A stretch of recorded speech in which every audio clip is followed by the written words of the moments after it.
All right, so in talking about acid-base equilibrium, right, it's very much similar to chemical kinetics and solution equilibrium. It's always going to be products over reactants, right? KEQ is products over reactants. It's the same thing here, right? But instead now we're talking about acids and bases. So there's a couple of different acid-base theories that you need to be aware of. There's actually three, but we'll go over two of them right now. The first one is Arrhenius acid-base theory. In Arrhenius acid-base theory, an acid is a substance that when you dissolve it in water, increases the concentration of hydrogen ions, right? Which you already knew that. And a base is a substance that dissolves in water and gives you more hydroxide ions, right? That's what a base is. Well, that's all good and stuff, right? But the problem with the Arrhenius acid-base theory is that it doesn't describe most reactions, right? Because not all chemicals have hydroxides, right? Not all chemicals have hydrogen ions, right? Well, really, this is really the Bronsted-Lowry acid-base theory, right? Is designed to address the fact that not all bases have hydroxides in them, right? Not all bases have hydroxides in them, and so Bronsted-Lowry acid-base theory is one of my favorite acid-base theories, and I affectionately call it this. I call it BLAP, right? That's how I remember Bronsted-Lowry acid-base theory, BLAP, right? See, B for Bronsted, L for Lowry, A for acid, B for base, and then T for theory, BLAPT, right? And so for BLAPT, an acid is a proton donor, right? And a base is a proton acceptor. So now, when we're talking about acid-base theory, all we need to worry about is whether there's a proton being donated or there's a proton being accepted, right? And it still addresses the same thing Arrhenius base does, because there's no hydroxide ions even mentioned in Bronsted-Lowry acid-base theory, but the hydroxide ions, remember, have a negative charge. And so what can they do? They can accept a proton, right? So it still fits in with Arrhenius acid-base theory, even though we don't even talk about hydroxides in the BLAPT, okay? So one more time, acid-base BLAPT, an acid is a proton donor, a base is a proton acceptor. So here's your next question. A Bronsted-Lowry acid is a what?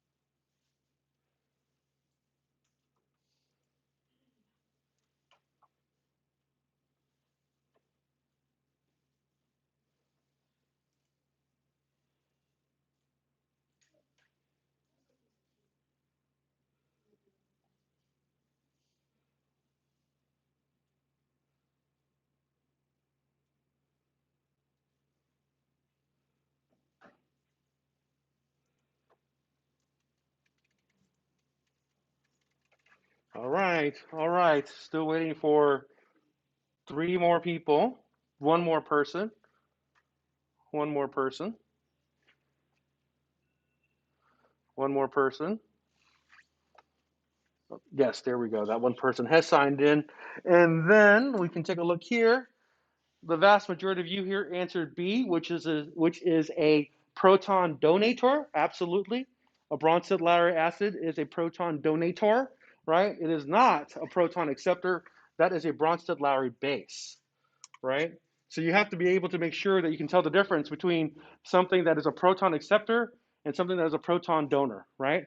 And a Bronsted-Lowry base is a proton acceptor. A proton donor is a Bronsted-Lowry acid, okay? So let's talk about water as a proton acceptor, right? Acceptor, like reptar, right? When hydrogen is formed, or when a hydrogen ion is formed in water, it does not exist by itself for very long, right? It instantly forms a hydrogen bond with water. So here we have water, right? And then you can think of this hydrogen ion right here as just some acid from like hydrochloric acid or from like sulfuric acid or whoever, right? And almost instantly what happens is that this hydrogen ion here will hydrogen bond to the water like that, and that gives us the hydronium ion, right? So for the rest of this chapter, you won't see me ever refer to the hydrogen ions by themselves, they will always be referred to as the hydronium ion. And that actually should look familiar for you because you did this guy in Vesper. You built it in the Vesper lab. Remember that, right? You built it in the Vesper lab, right? So just remember that this is called the hydronium ion. Hydrogen? That's not hydronium ion. Yes, that is called the hydronium ion, right? And I will definitely be talking about that a lot, right? I won't ever refer to it as a proton by itself anymore. I will most of the time call it a hydronium ion, right? All right, so here we just have some examples of some more hydrogen bonding with hydronium ions, with more hydronium ions. So here's 3 hydronium ions connected to each other with hydrogen bonding. Here's a hydronium ion right here, just hydrogen bonding with a water molecule. And so those are the kind of species that you'll see when you have water being a proton donator. Yeah. Can you explain why it's hydronium? The name? Yeah, that's just what they named it, hydronium ion. Okay. Yeah, the hydronium ion. Like, I don't think there's actually any specific reason it's called the hydronium ion, but that's just the name of. Okay. If you have this right here, right, the H3O plus like that. If you have the H3O plus, it's always called the hydronium ion, right? There may be something special, and that's why it's called the hydronium ion. But things that have water in it, or oxygens, or hydrogens, are always weird. Like, there's if you get you can get like things like deuterium, or what's another funny one with hydrogen? There's a whole bunch of funny names with hydrogen that they haven't figured out yet. Yeah. No, there isn't. I don't think there is. I don't think there is a. I don't think there is a naming system like rule for hydronium. But you'll find that water just is very special. It's very different, and so people just give it its name, right? Like, for example, its IUPAC name for water is like dihydrogen oxide, right? But nobody calls it dihydrogen oxide. Everybody calls it water. So yeah. But then you get hydrogen peroxide, which is H2O2. So you're like, so why you call that hydrogen peroxide, but you call water water? But anyway. So let's talk about in more detail about the Bronsted-Lowry acid bases, right? Bronsted-Lowry acid bases. We have here, right, an acid must have at least one removable proton, one acidic proton to donate, right? And a Bronsted-Lowry base must have one non-bonding pair of electrons to accept a proton, right? So here, like I was talking about before, we have hydrogen chloride gas, right? And what it can do is that it can dissolve itself inside in some water, right? And we know for a fact that water has oxygen in it, and this oxygen has the 2 lone pairs right here, right? And so since it has those 2 lone pairs right there, the proton that's from the hydrogen chloride gas can come over here, right, and add on to the water to make the hydronium ion right here, right? So your products from this reaction, hydrogen chloride plus water, is going to be the chloride ion and the hydronium ion, right? Notice that we still have neutral charges on both sides. That's that rule, that thermodynamics rule or law, charge conservation, right? And so it's neutral over here, and it's also neutral over here because one's negative, one's positive, right? And so it's actually, just so everybody's clear, it's actually this right here, the hydronium ion, that makes something acidic, right? So we call things like hydrochloric acid an acid, right? But really, hydrochloric acid is hydrogen chloride gas, and it's not an acid, right? Or act like an acid until you mix it with some water and it becomes a hydronium ion. That's what makes it acidic, right? So by virtue of the fact that you see HCl there, don't think that that's immediately an acid, right? It's got to go and make the hydronium ion for it to become an acid. Okay. So, see, here we go. What's different about water? I was just telling you how water is so different. People treat it so differently. It acts different too. It's the only substance I know that has its most dense part at 4 degrees Celsius, and then it gets less dense when it gets colder. Most things, when you make things colder, it gets more dense as it gets colder, right? But water, for some reason, is most dense at 4 degrees, and then when you make it even colder, it gets less dense, and that's why ice actually floats, because you freeze ice at lower than 4 degrees, and that's why ice floats in water, because it makes ice is less dense than water because it's past 4 degrees Celsius. Isn't that weird? So weird. So weird. Most things in nature, if you make it colder, it gets more dense. But water, exact opposite. It's crazy. Absolutely crazy. All right. Um, lost my train of thought. Oh well.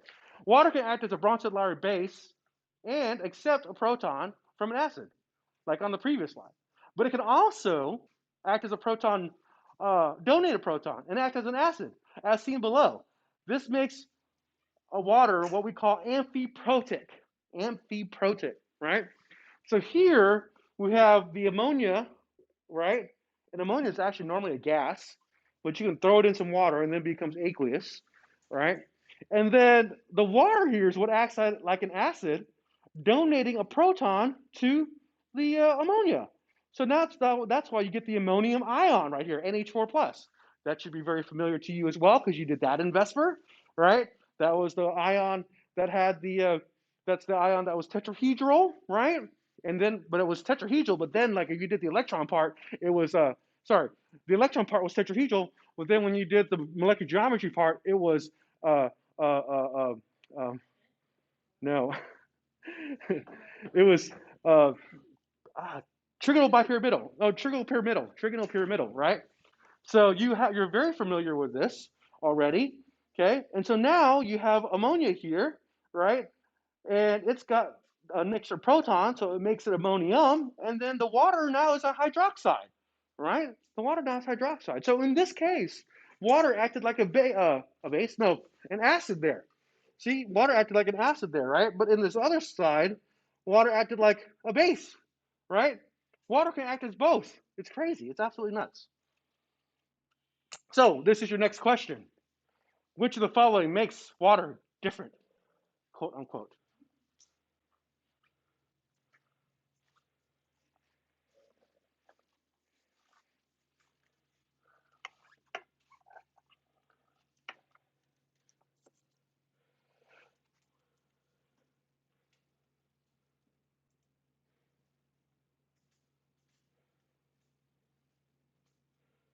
Do do do do do do do do do do do do do. Water is different. Water reminds me of myself because I'm different. As Steve Jobs always says, think different.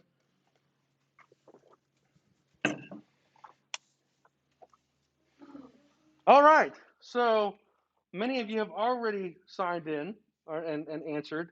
Well, most of you have already probably signed in. I mean, I meant to say answered, right? 10 people have logged in, and I'm happy to say that the 10 people that have answered their question got this one right. No trickery in this one. No trickery at all, because all those things make water different, right? All those things make water different. Water can act as both a Bronsted-Lowry acid and a Bronsted-Lowry base. And then it is also amphoteric. It's called amphoteric because of the fact it can act as both, right? And so this is what makes water different, okay? All right.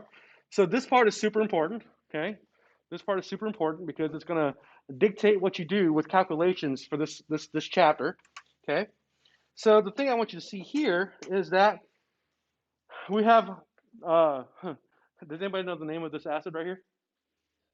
Right here, HNO2.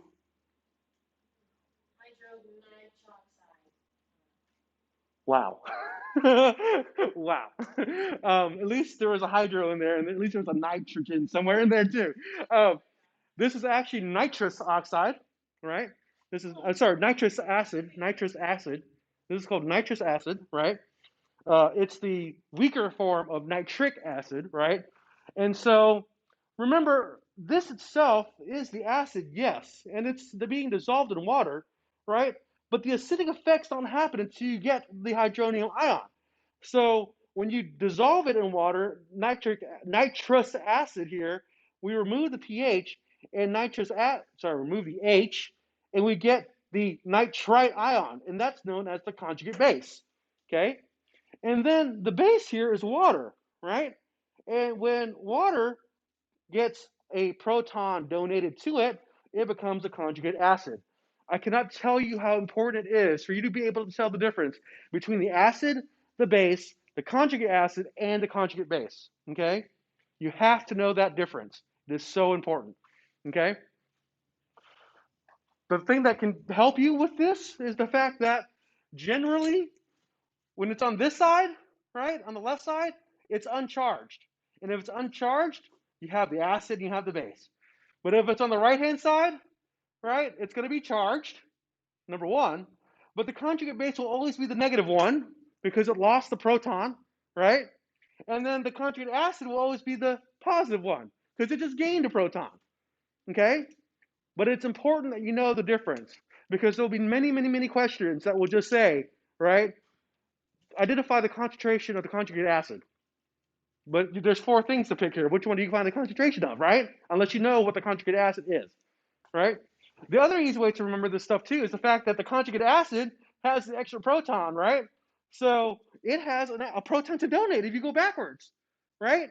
If you go backwards, it's got a proton to donate, so it can act as an acid. And then the conjugate base here, it can act as a base because it can receive a proton if you go backwards, if you reverse the reaction, right? So just remember to be able to tell the difference and identify conjugate acid and conjugate base pairs. Here's a conjugate acid, and it's paired up with a conjugate base. Here's a base, and it's paired up with a conjugate acid. Okay, that's important. Very, very important.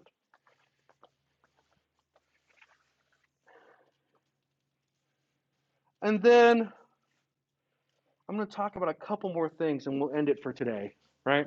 Relative strengths of acids and bases. Acids that are above the line with H2O as base are strong acids. Their conjugate bases do not act as acids in water. Bases below the line with H2O, right, act as bases below the line with H2O as an acid are strong bases. Their conjugate acids don't act as acids in water. I know that's a very confusing statement, so there's a picture of it next slide to show you what I'm talking about. So here we go. Okay. These substances between the lines of H2O are conjugate acids and base pairs in water, right? So if you look at this over here, right? These are all conjugate bases. I'm sorry. These are all acids, right? These are acids right here, and these are the conjugate bases. So here we have HCl, hydrochloric acid, right? And its conjugate bases over here, chloride. So it's a strong acid, HCl is, but on the other side, its conjugate base is not very basic, right? Negligible basicity, okay? The bigger brother of nitrous oxide that we talked about a second ago is nitric oxide. It's right here, also a super strong acid. But you bring it over here past the water line, right? And nitrate is not a very strong base, right? Not a very strong base. And you can think about the reason why that's true is because if it were a strong base, it would hold on to that proton stronger, right? And it wouldn't let it go. But since they're strong acids, they're letting go of those protons super easy, right? And if they're letting go of those protons super easy as strong acids, that means that their conjugate bases won't be strong bases, right? And vice versa. We'll talk about more of that later. Okay. Some weaker acids here, right? We've got phosphoric acid, hydrogen fluoride. Here's acetic acid. What's acetic acid? Anybody know what acetic acid is? No, you're using something else that I can't say because it's in the quiz. Acetic acid is vinegar. Okay? Acetic acid is vinegar. Like, the vinegar you use to pickle your, pickles. Do you people do that? I think people do that, right? People put salt and vinegar together and sugar to pickle pickles or pickle cucumbers, whatever. Anyway, that's acetic acid. It's a weak acid, and of course over here it's a slightly weaker base, right? But the thing that you'll see that is the strongest bases are going to be the ones that have almost no acidity, like hydroxide here, right? Hydroxide here. If it loses it's that proton right there, it becomes an oxygen with two minus charge, right? It's begging for some protons to balance out those two negative charges, and so that makes it a super strong base, right? So this is an important thing to remember here. This kind of thing. If you have a strong acid, you're almost not basic at all when you have its conjugate base. If you have a weak acid, your base is weak, but it's not as as little as the strong acids, right? But then if you have almost no basicity at all, then you're going to be very strong. If you're not going to be, sorry, if you have no acidity at all, then you're going to be a very, very strong base, okay? And here's the water line, right? Here's the water line, okay? So everything that's above the water line, right here, right? Everything that's above the water line is going to have either weak base as its conjugate base or negligible base, right? If you're above the H3O line, right, the hydronium ion line, you're definitely not going to have any basicity at all with a strong acid. But if you're below the water line, right there, then you're going to have very strong bases if you can get them, right? When you pull off that proton, okay? When you pull off that proton. So that's a little chart there to explain what I was talking about before when I was saying waterline and hydronium line, right? So in every acid-base reaction, equilibrium favors the transfer of a proton from the stronger acid to the stronger base to form a weaker acid and the weaker base, right? And so here, in the one that we've been talking about, hydrogen chloride here, right, or hydrochloric acid being added to water, right, gives you the hydronium ion and chloride.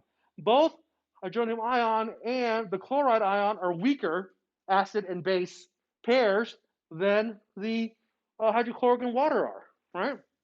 Water is much stronger base than Cl, so the equilibrium lies far to the right. K here is way greater than 1, right? Way greater than 1. So here's the example with acetic acid, right? This is acetic acid or vinegar. You add it to water, right? You add it to water, and now you get hydronium, and you get the acetate ion. The acetate is a stronger base than water, so the equilibrium lies to the left this time, right? Lies to the left. So it's more likely that you keep things acetic acid than them turning into acetate, right? So that's the difference between a strong acid and a weak acid, right? A weak acid will go towards where it's all split up, hydronium and chloride, whereas a strong acid will sorry, let me say that one more time. A strong acid will split up, so you have hydronium and chloride, but a weak acid like acetic acid will not split up as much, right? And so you'll get less acetate, less hydronium, and more acetic acid and more water, right? And so that's the important thing there. So, like we were talking about last week, water is amphoteric, right? And so what happens is that water can do this thing called autoionization, right? And autoionization means that water can, if you put two water molecules together, right, one H2O and another H2O, put them together, one of the H2Os can accept a proton, right, and the other one can give up its proton. And so you end up with the hydroxide ion, which is basic, right? And then you also end up with the hydronium ion, which is acidic, okay? So when you're looking at this particular reaction, this equilibrium reaction, right, since water can act like a base and an acid, right? You can still go through and assign conjugate base and conjugate acid, right? So if this is the acid right here, oopsies, dang it. I always forget to make the pen work. There we go. If this is the acid right here, right, that's the guy that's going to be losing its proton, right? So its pair, its conjugate base pair, is this guy over here.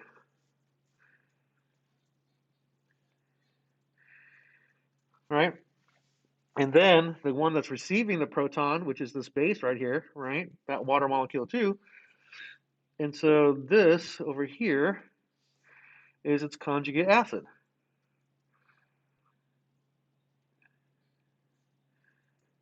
Okay, so don't forget that you need to be able to identify the difference between a conjugate acid and a conjugate base from the reactants, right?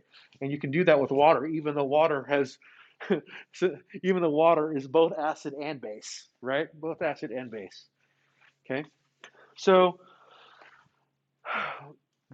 we have this thing here that you should recognize. It's called the Kc, or the equilibrium expression, right? And so for the process of water doing its autoionization, it's going to be the concentration of hydronium times the concentration of hydroxide, right? the kind of concentration of hydronium times the concentration of hydroxide. And that was really loud in my ear just now. Just got an email. Anyway, so the special equilibrium constant is referred to as the Kw of water. And so whenever you have this right here, the autoionization of water, hydronium times hydroxide, it doesn't, you can call it the Kc, which is the equilibrium constant generally, but since it's water and water is so special, we call it the ion product constant for water, which is Kw. So the Kw, right, the Kw at 25 degrees Celsius is 1.0 times 10 to the negative 14. And you're going to start seeing how useful that is in just a second. Okay. So before we jump into the numbers so deeply, let's make sure that we understand what's happening here, right? In aqueous solutions, they can be acidic, basic, or neutral, right? And in a neutral solution, you're going to have the same number of protons or hydronium ions, right? Just be aware that I can go back and forth, right? If I say protons right here, this can also be what else? It can also be the hydronium ion as well, right? I use those two synonymously, right? I can interchange those two. They mean the same thing to me, okay? Um, anyway, so if a solution is neutral, right, the hydronium ion is equal to the hydroxide concentration, okay? And then if a solution is acidic, then the hydronium ion concentration is actually higher than hydroxide ion concentration, which makes sense, right? Because the more protons or the more hydronium ions you have, the more acidic you are, right? And then on the other side of the pH spectrum, which we'll talk about in a second, right? If a solution is basic, we actually have more hydroxide ions than hydronium ions or protons, okay? So big thing here, just remember I'll use hydronium ion and proton interchangeably, okay, when I say that, so don't get confused. Okay, so here we have hydrochloric acid, right? Hydrochloric acid, which is a very strong acid, meaning it pretty much 100% ionizes, right? And so the concentration of hydronium or protons is going to be way greater than the hydroxide. In a neutral solution of water, it's going to be pretty much equal, right? But that's even more complicated than you think. You don't have to worry about that now. But for the purposes of this, right, it's going to be equal. And then for a basic solution, hydroxide will be bigger than, will be more concentrated than uh, hydronium or proton. But the thing I want you to really notice about this whole thing is that no matter how acidic or how basic or how neutral it is, right, you always end up with 1 times 10 to the negative 14, right? You always end up with 1 times 10 to the negative 14, okay, when you're talking about the Kw, okay? Doesn't matter what you have, you're always going to end up with 1 times 10 to the negative 14. So your first question is this: which of the following is true about a neutral solution? Is the hydronium or the proton concentration equal to the hydroxide? Is the is the hydronium or proton concentration greater than the hydroxide? Or is it less than the hydroxide? Or is it none of the above?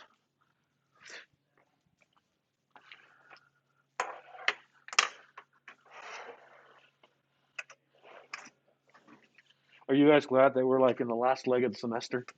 Like school, almost time for Christmas break? I didn't even know that we don't even come back to school till like January 24th. I mean, I'm gonna have like up 2 months off after we get it done. Yeah. I still get paid too, so it's great. Yeah, I checked because I teach forensic science in the spring, and that class doesn't start to January 24th. So it's crazy though. I didn't know we started school so late. Crazy, crazy, crazy. Does anybody know what the last day of school was? So the week of the 14th would be the week of finals? Yeah, I think I have the one that's like on the 14th, but like most of them are wrapping it up earlier than that. So I'll have the 2 weeks, so it won't be a full 2 months off. Hell if I know. Question. I wrote it all down. What's up? What happens if I miss a lab? You can drop a lab, but you're still responsible for the report that comes from it, So how do I get the data? from your partner or somebody in the class. Why are you missing a lab I have a game Wednesday. on Wednesday? Really? This week. This week or next week? Next Next week. Well, week. this week. No, next week. What? Next week. The 3rd. Well, worry about that next week then. But that's important right now. It is important, but Because if I could do it, I'll do it. I'd rather drop a lab that, you know, I get a bad grade on. I mean, there's really no way for you to, because we only have one section of the lab, so it has to be done that day. So,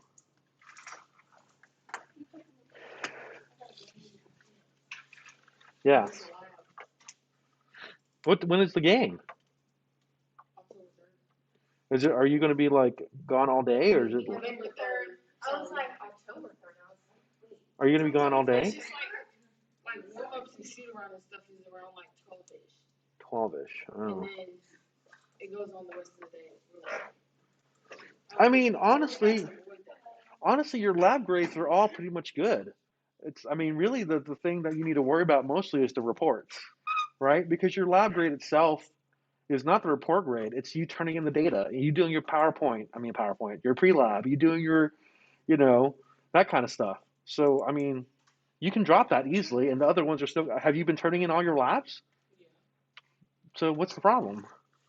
I mean, the reason why I asked. Like, I just always got one grade. Always got one grade. I don't want it to be that one.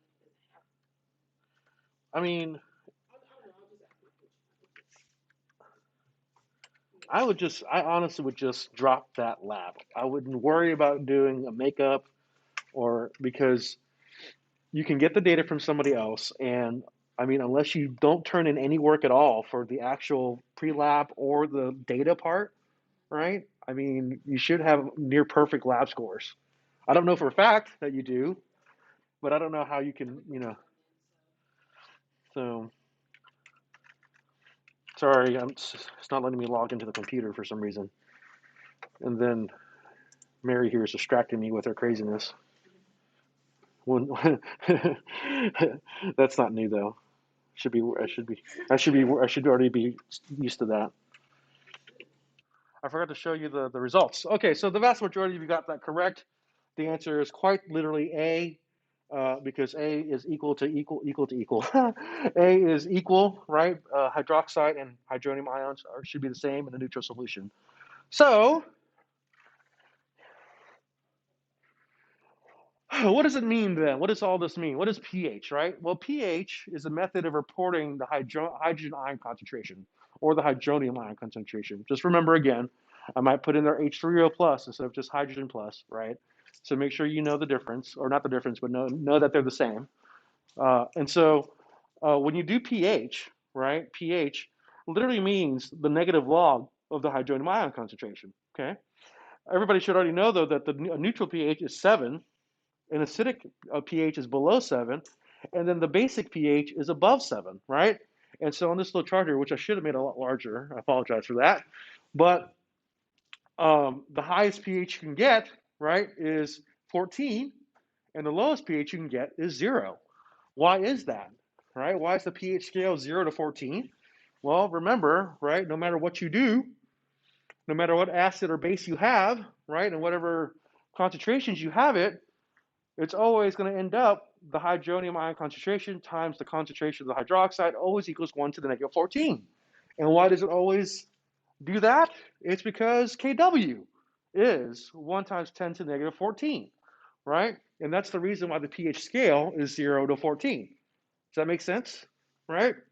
So mathematically, it bornes out that the pH scale can go no higher than 14. Interestingly enough, though, you can get some acids that are super, super strong, and it can go way past 0, like go into the negatives, right? But you can't get bigger than 14. So, catching back up again, right? Only the digits after the decimal point are significant figures and logarithms. And so if I were to give you a hydronium ion concentration, all you need to do is do the negative log negative log of that hydronium ion concentration. Was she in there? And so if I give you the hydronium ion concentration, all you have to do is take the negative log of the hydronium ion concentration, and you'll get the pH, right? And it'll fit on the pH scale. And so notice here, right, as you have a pH, which is the negative log of the hydronium ion concentration, you can also have a pOH, right, which is the negative log of the hydroxide ion concentration, right? So you have a pH and you have a pOH. That all, you add those two together, it should equal 14, right? Because you can go no higher than 14 on the pH scale, right? So this is just some examples of stuff. Human blood is neutral. Seawater is slightly acidic. Slightly basic. Other household ammonia, household bleach, all that stuff is basic too. And then on the other side of the spectrum, right, you have stomach acid, which is super acidic because stomach acid actually is hydrochloric acid, you know. So that's a pretty strong acid. Does anybody know why hydrochloric acid doesn't burn a hole straight through your stomach? Yeah, so there's a mucus lining on the inside of your stomach that keeps you from getting burned. But so when you throw up after being drunk after a night, right? You know, your throat like burns, and the reason why your throat burns after you throw up is because that mucus lining is not in your throat, right? But it is in your stomach. What was I thinking? Oh yeah, so there's other pH scales too, like I was talking about before. If you have pH, that's the negative log of the hydrogen ions or hydronium, but you can also have pOH, right? Like I was saying before. And so if you have pOH, right, then that's negative log of the hydroxide ion concentration. So you can use either one to figure out what the concentration is of hydroxide or pH to figure out the concentration of hydronium ions, right? And then you also have the pKw, right? And in the pKw, right, that's just doing the negative log of the 1 times 10 to the negative 14. And that actually gives you 14, I think. So, you know, that's the kind of thing you can do with that. So here's some examples, right? Oh, I was right, man. I'm so good at this. Um, anyway, so remember, right? Just a reminder here, right? You can do the concentration of hydronium times the concentration of hydroxide, and that should give you Kw.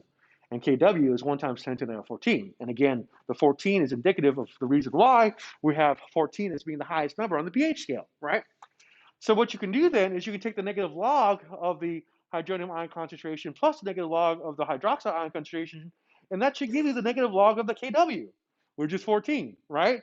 And so that's how you can get down here to this point here where it's pH plus pOH equals the pKw, which is equal to 14, right? So you'll get problems from me. You'll get questions from me in the assignments and in the quizzes and in the exam that tell you, I'll give you this concentration of something, and you'll have to use you have to use these relationships right here to figure out, you know, what the pH is, what the pOH is, what the concentration of hydronium is, or the concentration of hydroxide is.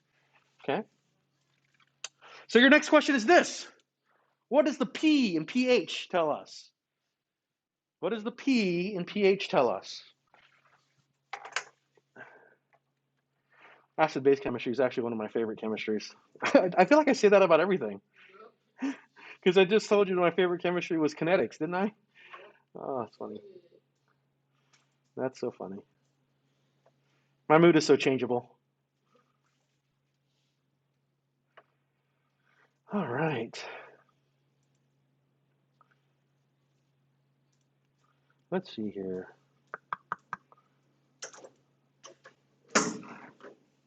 P. I've got 4 responses so far.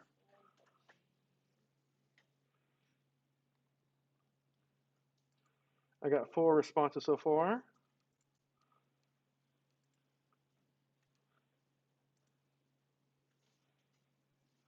Waiting for a couple more.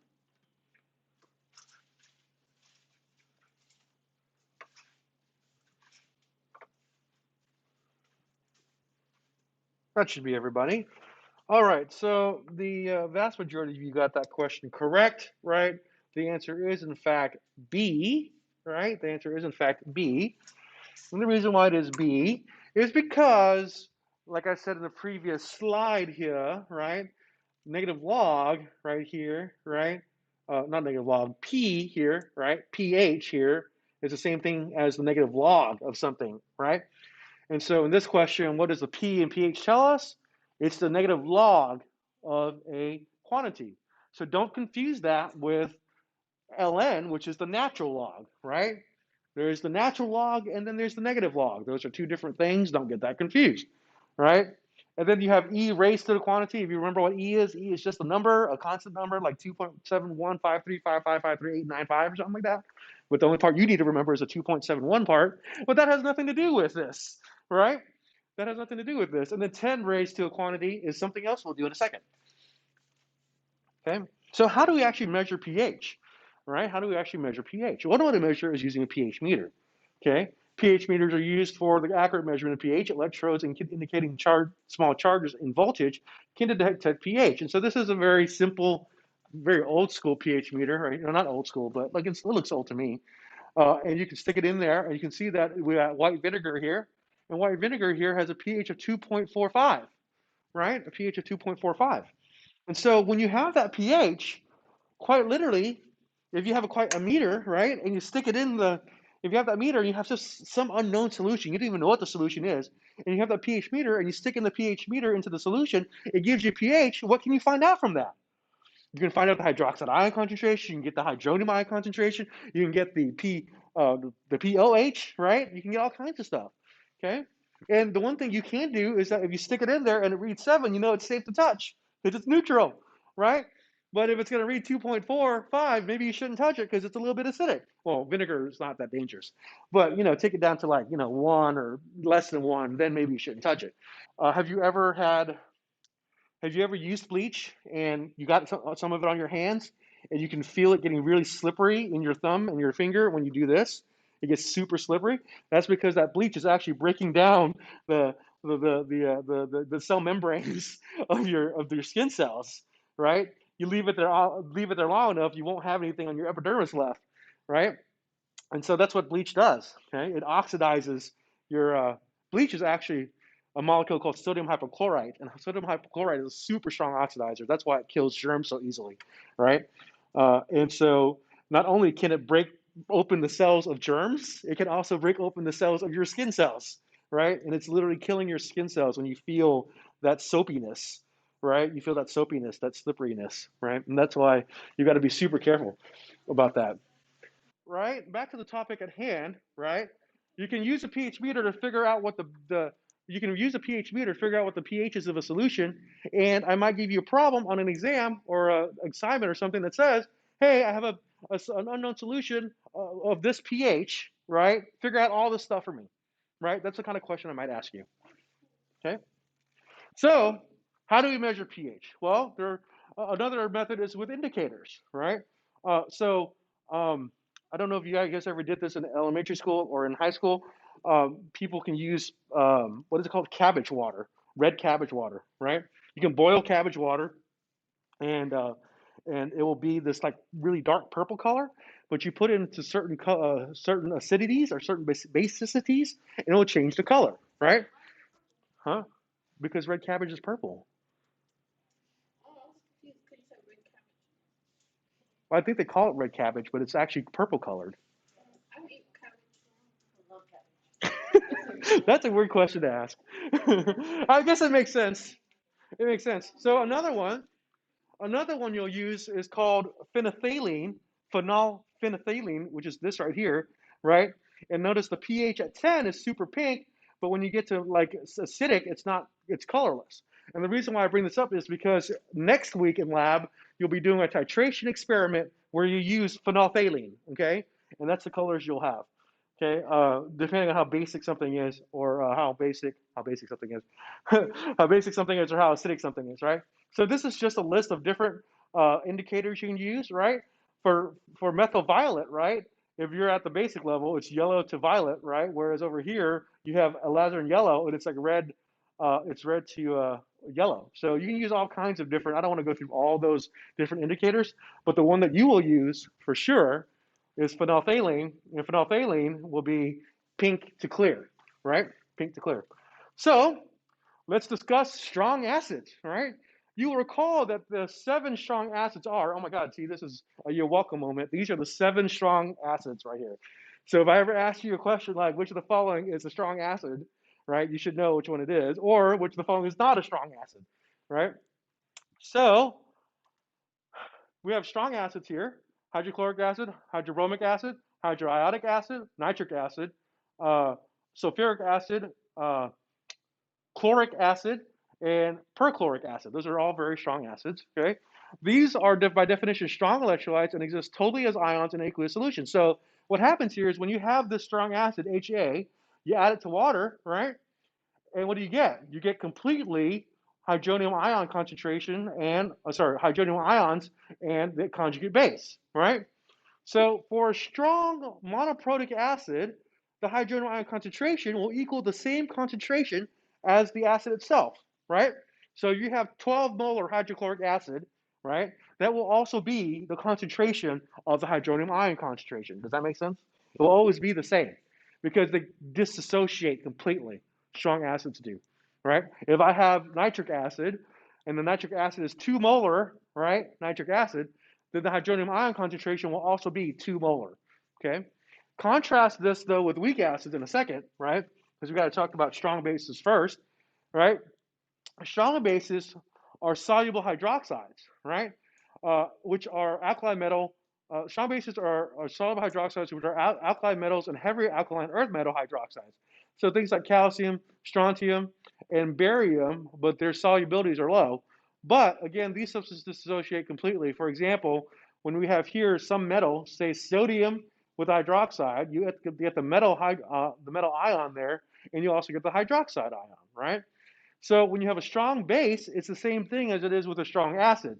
The concentration of strong base, so you say you have 2 molar sodium hydroxide, the hydroxide concentration will also be 2 molar, right? For strong bases, okay? Let's see here. Strong bases are soluble hydroxides. Yes. Let me make sure I got this all written down or told you. Yeah. So this is your next question. Which of the following is not true about strong bases? Strong bases are soluble hydroxides. They dissociate completely in aqueous solution. They consist of a transition metal, or all the above is true about strong bases. And I'll tell you now, we're not going to do a lot with strong bases in like the actual gist of this lecture, but you still need to know what they are. We're really going to focus on weak acids and weak bases, because those are the ones that actually go to an equilibrium concentration that is different from the acids concentration.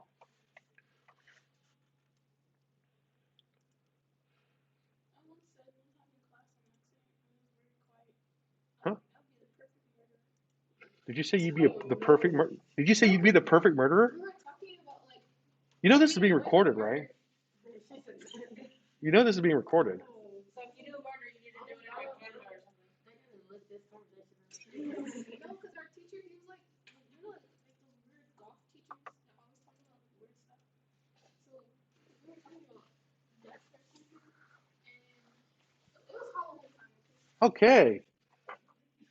Check this out. I'm very proud of most of you here because the answer to this question was actually C, and half of you got C, right? It was a little tricky here, okay?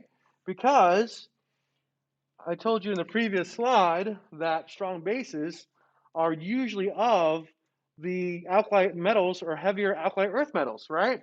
And so C is the one that's not true because it doesn't really consist of the transition metals, right? So good job on you if you picked C there. You were paying attention, or at least you remembered what I said. So good job on that there. I'm going to move on from the conversation that one of my students is going to be a good murderer, and we'll just keep on going on that. We'll just forget that happened, okay? All right, so this is what we'll focus on here in class mostly, right? And it's the dissociation of a weak acid, right? Where we have an acid, say acetic acid, plus water, right? Will get you the hydronium ion, right? And its conjugate base. And notice that it's a reversible reaction because all equilibrium reactions have arrows going forwards and backwards, right? notice compared to this, right, where the arrow is only going one direction. When the arrow goes only one direction, it goes completely to dissociation, right? It doesn't go back to being what it was before, right? Same thing here, right? Strong acid to water, it has only one arrow, right?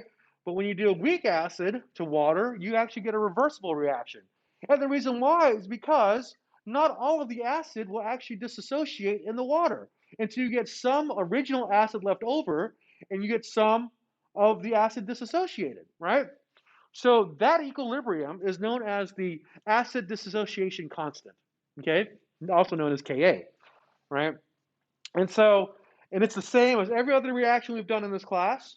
When it comes to equilibrium expressions, we always have the products over what? Reactants, exactly, right?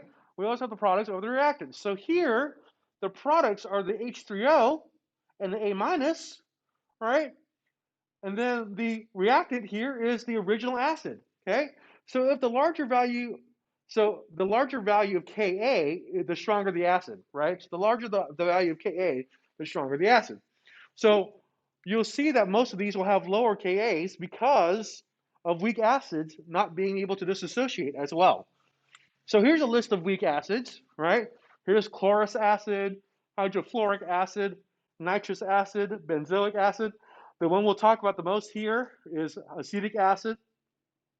Phenol is also weak acid too. Hydrocyanic acid, hypochlorous acid. Those are all weak. And notice, right, that their Kas are all super close to zero, right? -2, -4, -4, -5, -5, -8, -10, -10, right? So they have very small Kas. So if you see an acid, right, and it has a Ka that's super close to zero, right? Like with these exponents, these negative exponents on the scientific notation right here, right? Know that it is a weak acid. I might ask you a question. This unknown acid has a Ka of 1.8 times 10 to the negative 8, right? Is it a weak acid or a strong acid? It's a weak acid. Okay. Make sure you know that difference. Okay. So when you're looking at then the comparison between a strong acid and a weak acid, right? What is present in solution for a strong acid versus a weak acid? Well, strong acids, like I said just a second ago, will completely dissociate into ions, whereas weak acids only partially dissociate. So here we have a strong acid, right? Here we have a strong acid, and here you can see that there's half the amount of the particles here are H3O, and the other half is conjugate base, right? By the way, if you're not familiar or if you don't remember, right, um, in the general sense, whenever I say A minus like that, right, that's a conjugate base, right? That's a conjugate base. And then H3O is the conjugate acid, right? And conjugate bases always have a negative sign, by the way.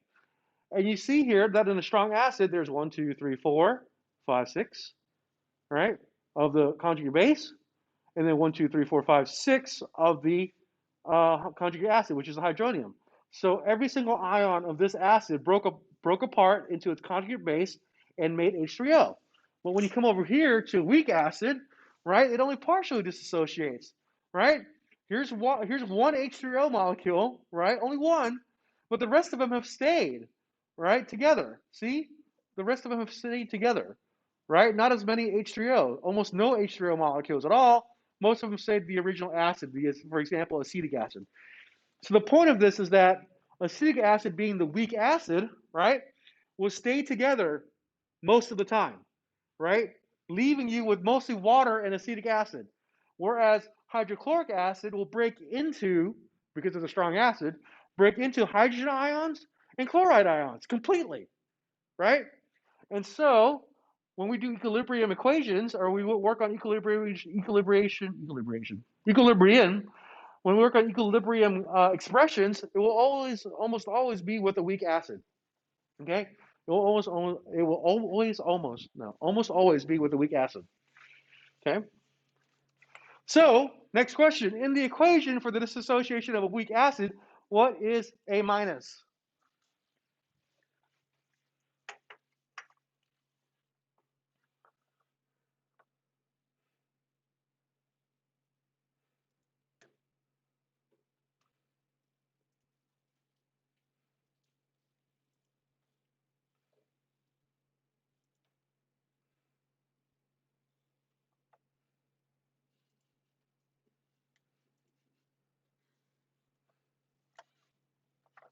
So far, everybody's got it right.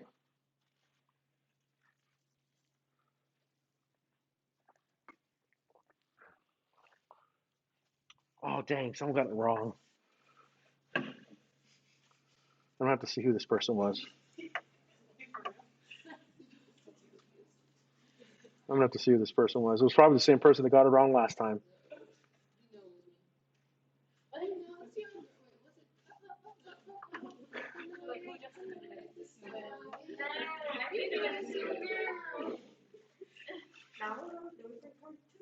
Got 5 more. 5 more. 5 more. I'm still waiting for 5 responses. I literally just said this on the previous slide.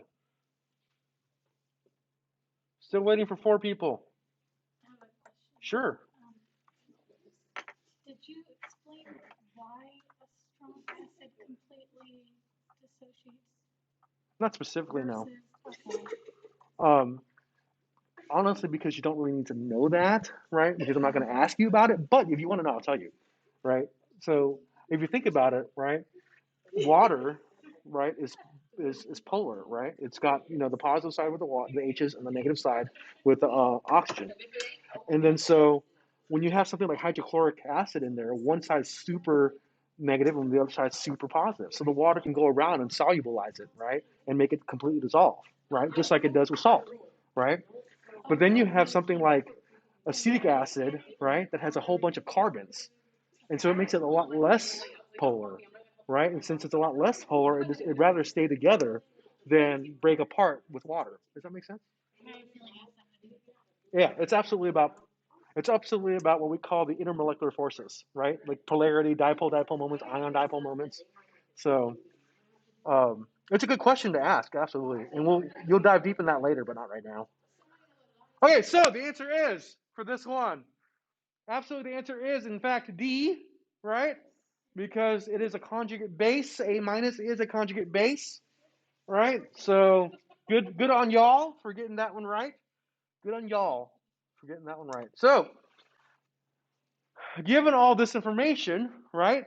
Let's see how we do this. How do we calculate a Ka from a pH? Given that I have a pH of, the pH of a 0.1 molar solution of formic acid, right? So notice how there's a carbon there, some oxygens, and a carboxylate there, right? So this is going to be a weak acid because there's carbon in there. But anyway, at 25 degrees, first thing I want to tell you is because I feel like a lot of times we're having issues pulling out the correct information to do a problem, right? Um, if there's nothing else but the 25 degrees here, right? You don't need the 25 degrees for anything, okay? Don't dwell on that, okay? Do not dwell on that, okay? Because in my expression here, is there a big T in there anywhere? No, so you don't need the 25 degrees. We're giving you the extra information to confuse you, but don't be confused by that stupid trick, okay? So I have formic acid, right? I need to find a Ka, and its pH is going to be at 2.38, right? And so how do I do that? How do I figure that out? Well, the first thing I can do here is figure out the fact that we have here the formula, right, for formic acid, okay? And the thing that you've got to figure out is, and it already tells you there anyway, but I would, if I were you, write it out so that you know what it looks like.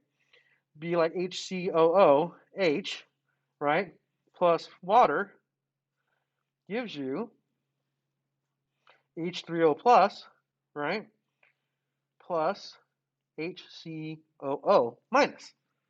Okay, I would write it out like that, just so you know what the actual equation is. The good thing about writing it out too is you can figure out whether you need to have any kind of coefficients and stuff like that too, making sure everything is balanced. But usually though, with these monoprotic acids, monoprotic means one proton acids, right?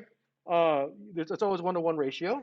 Okay, so this part right here will be at the top of the expression, the H3O and the HCOO minus, right? The formate ion. And then on the bottom will be the acid and the water, but the water, you don't have to worry about the water, right? It's just going to be the acid. Sorry about that. Okay?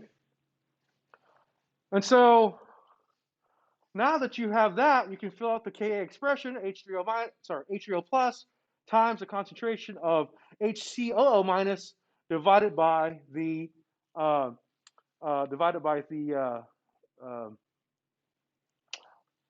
unionized acid, which is the formic acid, right? So to calculate the equilibrium, we need, to calculate the Ka, we need the equilibrium concentrations for all three things.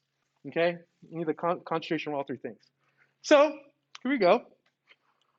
We can find the H3O concentration because it's the same as the HCO minus concentration from the pH.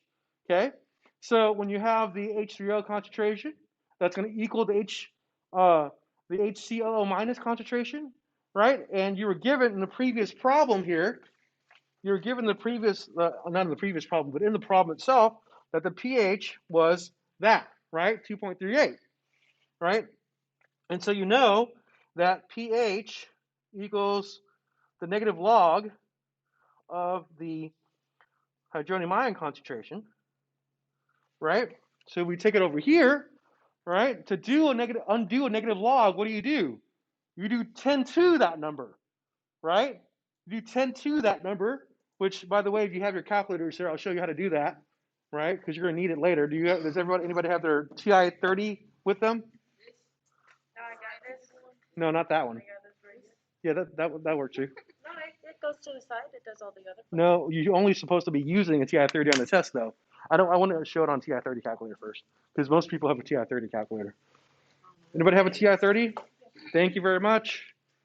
There we go. Okay, so I should have brought mine. Oh well. I need to stop asking students to provide me with the tools I need to teach. Here we go. So on this calculator right here, right, there's a button right here just above. Ooh, that was bright. There's a button right here just above the log button that says 10 to the x, right? That's the button you should be using. Okay? That's the button you should be using, 10 to the x. And so it's 10 to the x, and what is the x? It's that negative pH right there, right? So to undo a log on this side, to undo a negative log on this side, right, of the equation, you've got to do 10 to the negative pH. Make sense? And then vice versa, right? To undo a 10 to the negative pH, what do? You take the negative log, right? One undoes the other. Thank you very much. So don't forget the 10 to the x button on your calculator. And when you do that, you do 10 to the negative pH, and you get 4.2 times 10 to the negative 3. And that's the concentration of the both the H3O and the HCOO minus. Okay? So then we take it to our ice table. Oh, you thought we were done with ice tables, didn't you? Because you thought, oh, in solution equilibrium we did ice tables, but we're done with them now, right? No, we're not done. So now we can set up our ice table, right, where we know that the initial concentration, right, of the formic acid is 0.1 molar, and then we also know that the ion concentrations in the beginning is 0 molar, right? And then we find the equilibrium concentrations by plugging in that number that we found, right? That number that we found just in the previous slide, so that we can figure out what the equilibrium concentration is, okay? So notice here, there's the equation that I wrote out for you just a second ago, right? Formic acid becomes hydronium ion or protons plus the formate ion, right? So in the table, we start out with the initial being 0.1 because that was given in the problem, right? And of course, this is initial, so there should be 0 H3O plus and 0 formate ion, right? But then we found out in the previous slide when we did the 10 to the negative pH right here to figure out what the concentrations were, right?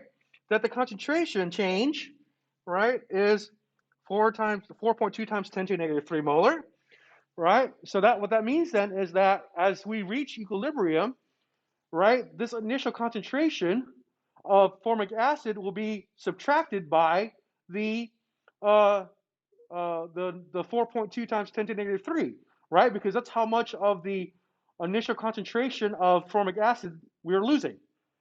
So if we're losing that much on that side, the reactants, where is it going to go? Exactly, it's going to go on the product side. So that's why on the product side, you have plus 4.2 times 10 to the negative 3 and plus 4.2 times 10 to the negative 3, right?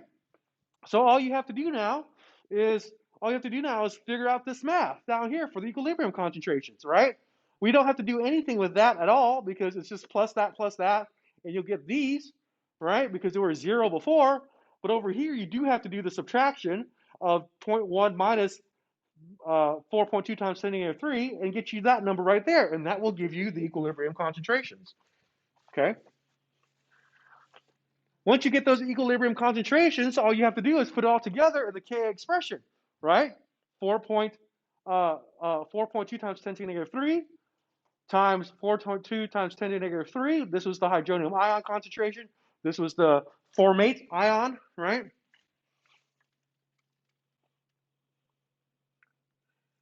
And this is the formate, right? And then this was down here, the original concentration of the acid, which was the formic acid concentration, right? So you plug them all in to the Ka expression, and you get 1.8 times 10 to the negative 4. And that's the Ka of formic acid. It's good stuff. Good stuff.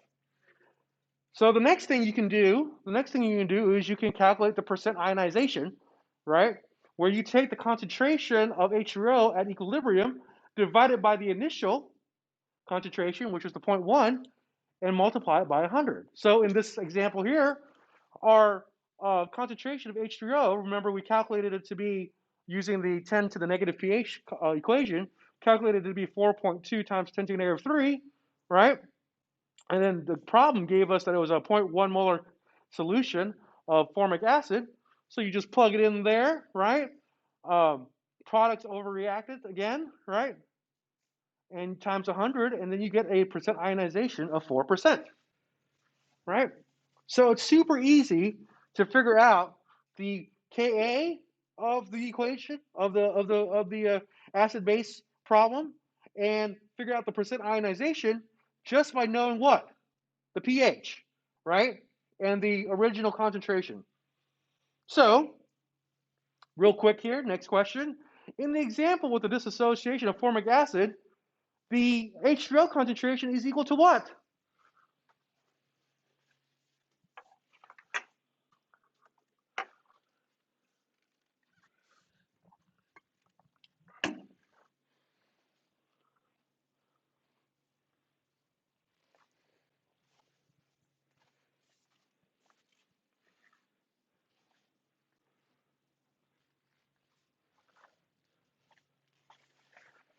All right, let's see how people are answering this question.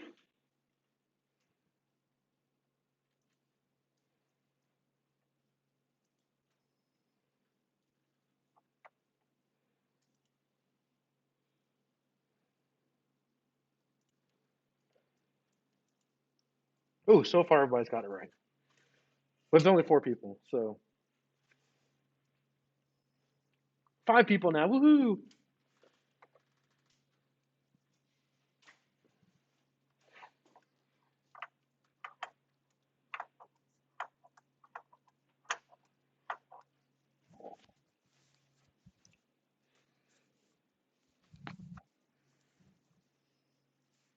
Still need 2 more people to answer.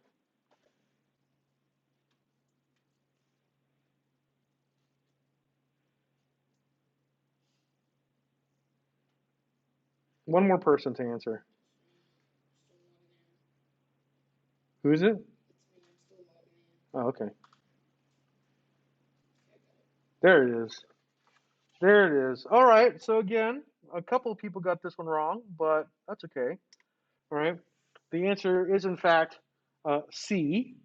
Right. The answer is in fact C. It's definitely not B, because remember the Ka. Right.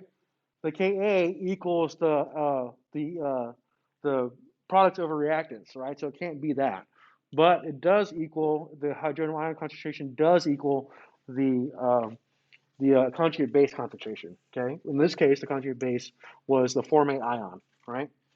So, this is the last thing we'll talk about today because you'll need it for discussion section today, okay? The method to follow in calculating pH using the Ka, right? The first step you gotta do is write the equation for the ionization equilibrium, which I showed you how to do that a second ago. The second to do is write the equilibrium constant expression, right? Which is the products of the reactants thing. Ka equals the products of the reactants, or you could say Ka equals the conjugate base times the conjugate acid divided by the original acid, right? And then set up your ice table, right? And then do the substitution and solve for x, right? That's how you're going to do this, okay? So here's the example, okay? I have now acetic acid here, right? I want you to calculate the pH from a 0.3 molar solution of acetic acid, right? And it says at 25 degrees. Do you need that number? No, you do not need 25 degrees. So don't freak out when you have a leftover number. So the equation is then this: acetic acid plus water makes the hydronium ion and what? The acetate ion, right? And so the Ka expression will be Ka equals the hydronium times the acetate divided by what? The original concentration, okay, of the acid, which in this case was 0.3 molar, right? So you've got that equation now. You've got to set up this ice table, right? Remember, acetic acid here becomes hydronium ion plus acetate, and our initial concentration of the acetic acid was what? 0.3, and our initial for hydronium and acetate is what? 0, right? Does that make sense so far? Okay. So what is the change in concentration going to be? Well, the change in concentration will be, of course, we're going to be losing X, because we've got to solve for X. We're going to be losing X from the original concentration of acetic acid, but we'll be gaining X, right, plus X and plus X for both the hydronium and the acetate because they're going to be the same concentration, right? Because it's a 1-to-1 molar ratio between the hydronium ions and the acetate ions. And so, in the end then, we have our equilibrium concentrations being 0.3 minus X for the acetic acid, and then just X and X for both the hydronium ion and the hydroxide ion, okay? That's helpful because now we can set this up, right? We can set this up where we can plug in our variables. We know that hydronium ion concentration from the table was X. We know that acetate was X from the ice table. And then we know that the acetic acid was 0.3 minus X, right? So this is the part where you say thank you to me, because we know for a fact that when it is a weak acid, right, the number is like 5.0 times 10 to the negative 5, right? It's a really small number, right? So if you assume that X is so much smaller than 0.3, right, then all you have to do is just drop the X, right? You can just drop that X because you know that for a weak acid, the number is so small. This association is so small. It's like to the negative 5 or negative 4, negative 6 or whatever it is, right? So it's almost 0 anyway. And so if you drop that and just make that 0, all you have left at the bottom then is what? Just 0.3. Why does that make that easier for you to solve this expression? Why are you thanking me for this? Because you say we don't have to use a quadratic formula. Exactly right. Now you don't have to do the quadratic equation anymore, right? Because you no longer have a 2x term, right? Or a bx term for the quadratic. Does that make sense? You look confused. You remember from the last one we did, I made you do the quadratic equation to figure it out? Because you had like ax squared plus bx plus c, right? When you figured out what the expression is, right? The reason why that was is because you had to figure out what this x was right here after you FOILed it, right? But now I'm telling you, for weak acids, just for weak acids, right? You can assume that x is 0. So that just drops one of those terms, right? And so now the equation you get then is just going to be the Ka, right, equals the Ka equals 1.8 times 10 to the 5th, right? And then all you have now then is this here, x squared from that up there divided by 0.3. Instead of saying x squared divided 0.3 minus x. Does that make sense? Having that minus x there makes you have to do the quadratic equation. Does that make sense? But since you don't have to do it anymore, because I'm telling you it's 0, right? It makes it a lot easier, right? All you have to do is now solve for x squared, right? By the way, this Ka right here is a number that everybody knows. It's from that table that I showed you before. Oop, went too far, right? Here's acetic acid, right? Right there. So you can find it on a table, okay? And so you know that the Ka is the acetic acid Ka equals x squared divided by 0.3. So you solve for x and you get 2.3 times 10 to the negative 3, right? Does that make sense? Everybody got that? So if x equals that, right, all you have to do is take the concentration of this, right, by doing the negative log, because this is a concentration, and if you do the negative log of the hydronium ion concentration, what do you get? You get the pH. Does that make sense? I'm seeing lost faces out there. I'm looking at everybody. You just happen to be looking at me when I was looking at you, but I'm looking at everybody. Does that make sense? Okay. Does everybody know how to solve for x here? You have 1.8 times 10 to the negative 5 equals x squared over 30. You just get the numbers on one side, and then you'll have left over just x squared, and then you take the square root of both. Right? And that's how you get the 2.3 times 10 to the negative 3, right? And the thing about it, though, is that that just gives you the hydronium ion concentration. The problem asks you for the pH. How do you get the pH from the hydronium ion concentration? You take the negative log of the pH. Negative log of the hydronium ion concentration, and you get the pH. Make sense? I could just make it hard on you and say, no, that's not 0. Actually put in there, leave that there. But then you have to use the quadratic equation. But I'm a nice guy. Well, you didn't seem very happy about it a second ago. No one even said thank you.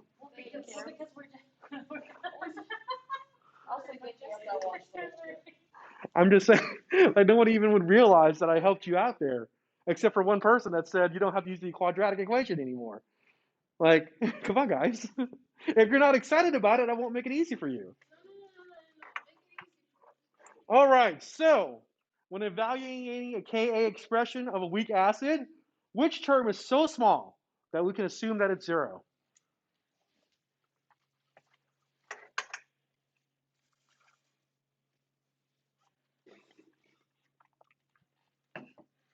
Which term is so small that we can assume that it is 0?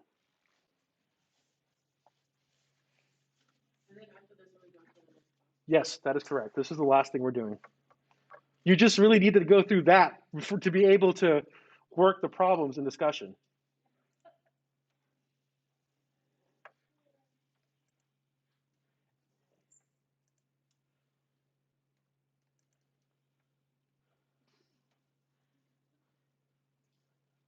I was really hoping that I'd get more of a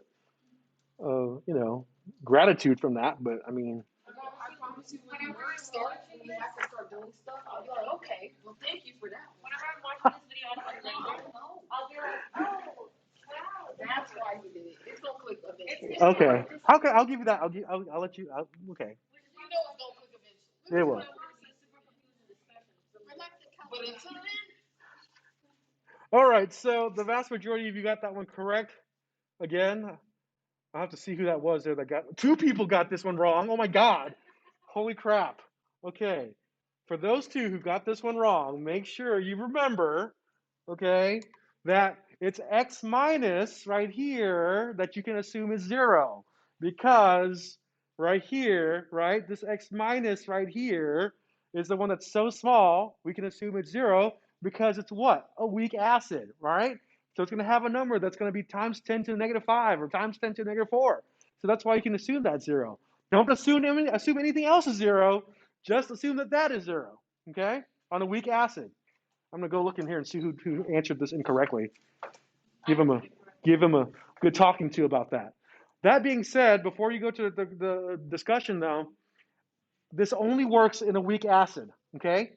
If you're doing a regular, just a run-of-the-mill chemical equilibrium problem like we did last time, you have to use the quadratic equation. Okay? But if it's a weak acid, you can assume that the minus x is 0. Again, we're comparing here strong versus weak acids, right? A strong acid, the proton concentration or the hydronium concentration, right, is going to be equal to the initial concentration of the original acid, right? Because you had for example, a 5 molar, that's really strong, but a 5 molar hydrochloric acid solution, right? The hydronium ion concentration or the proton concentration of that acid is also going to be what? 5 molar because it's a strong acid, right?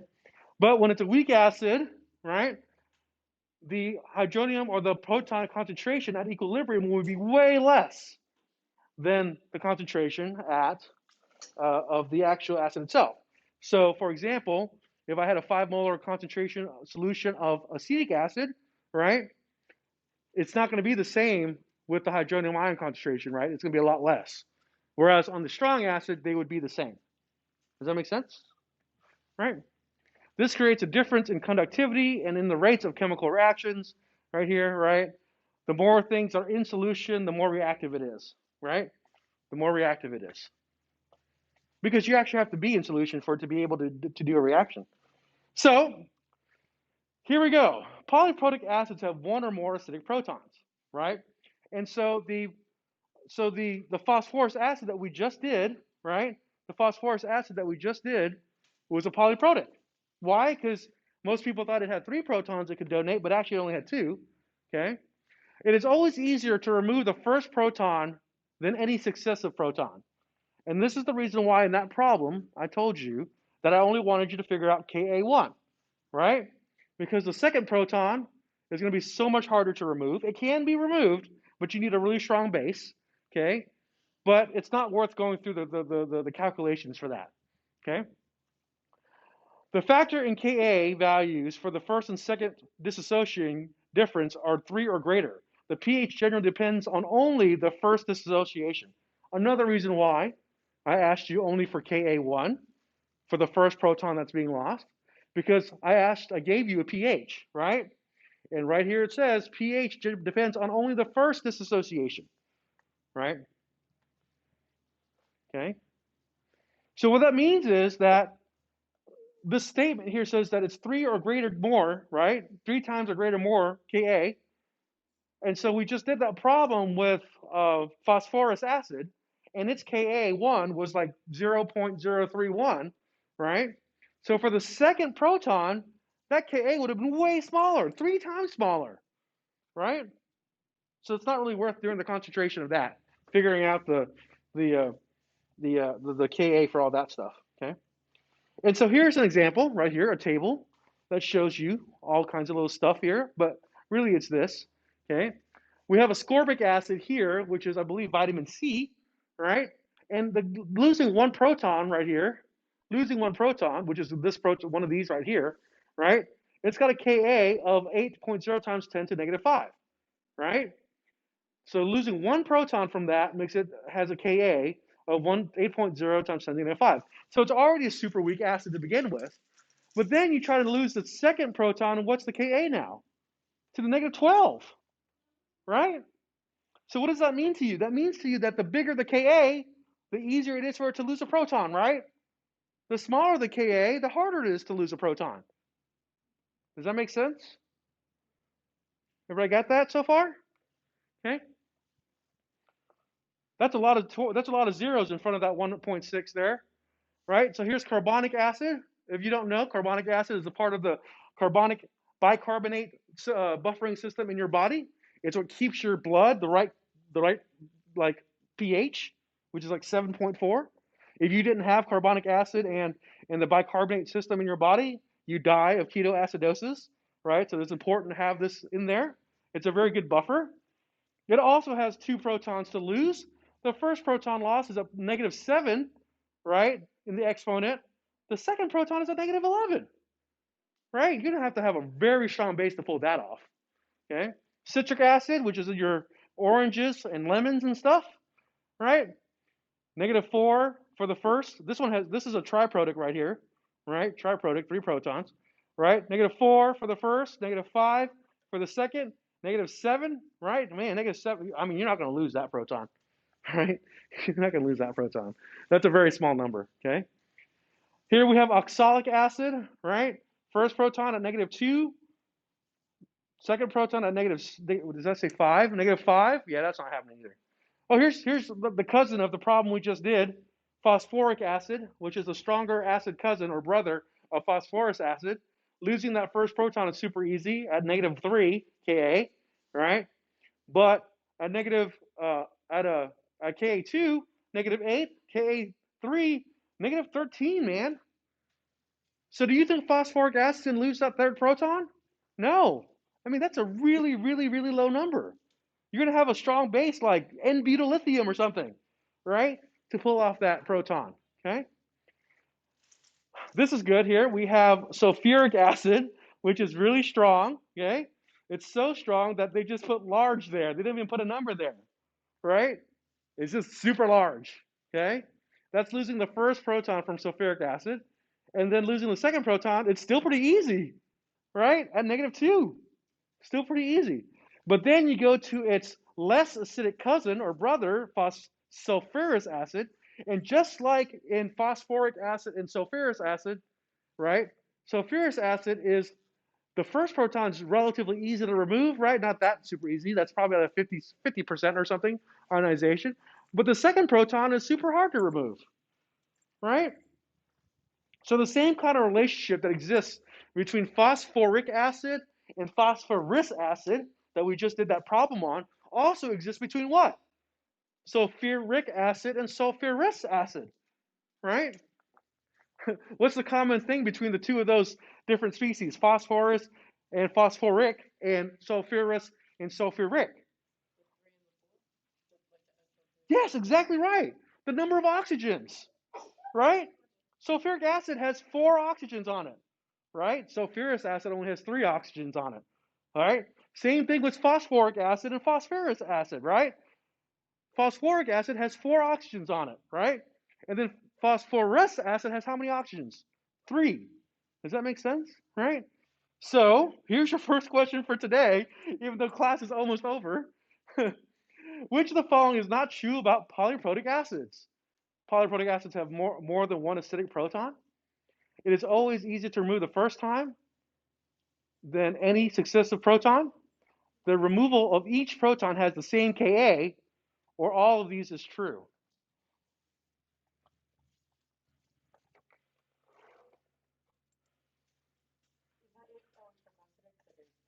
Say again? It is. If you've already answered, then you can go ahead and go do the bathroom.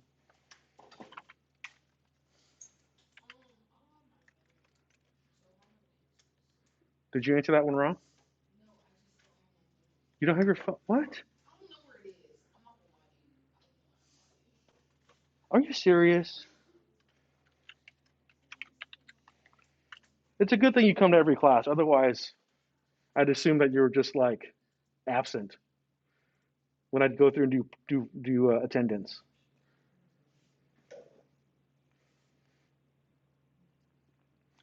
This is the only attendance you have for today, so make sure you actually fill this out, except for Mary, since she doesn't have her phone.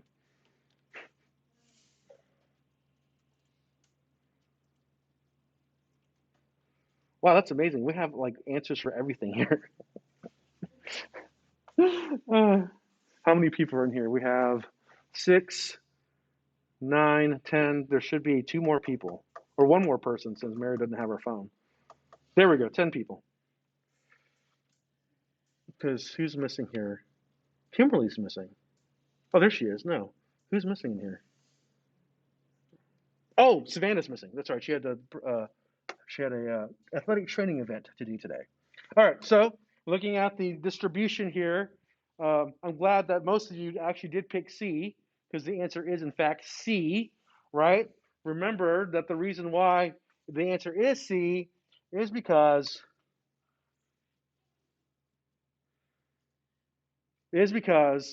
for every successive proton, there's a different Ka, right?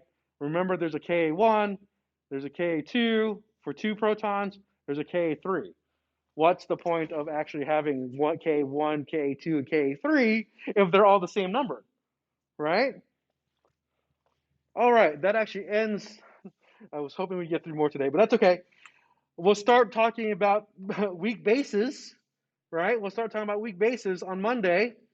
And see, it's going to be the exact same thing, but instead of having hydronium ions in conjugate base, we get conjugate acid and the base and the hydroxide. Sorry, and the hydroxide, right?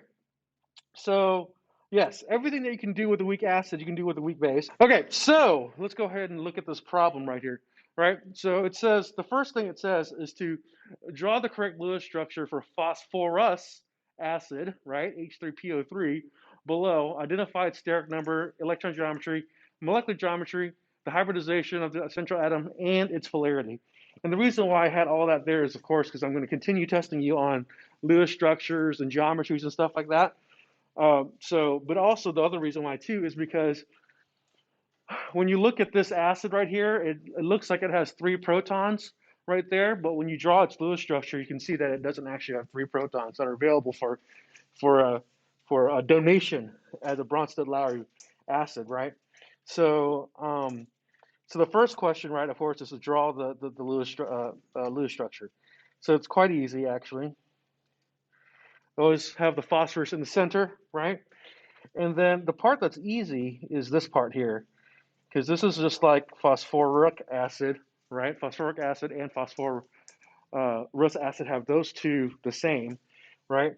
Where it changes is the fact that phosphorus acid only has 3 protons on it, so, 3 oxygens on it, so instead of 4, so that we can complete the outer shell of phosphorus, we actually have to have 5 bonds to it.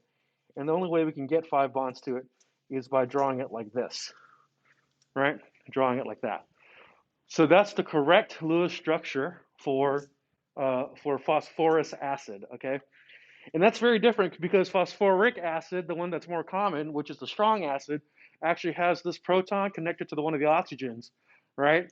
And then the other one has a double bonded oxygen there. So that's why this one is slightly different. It's almost a trick question.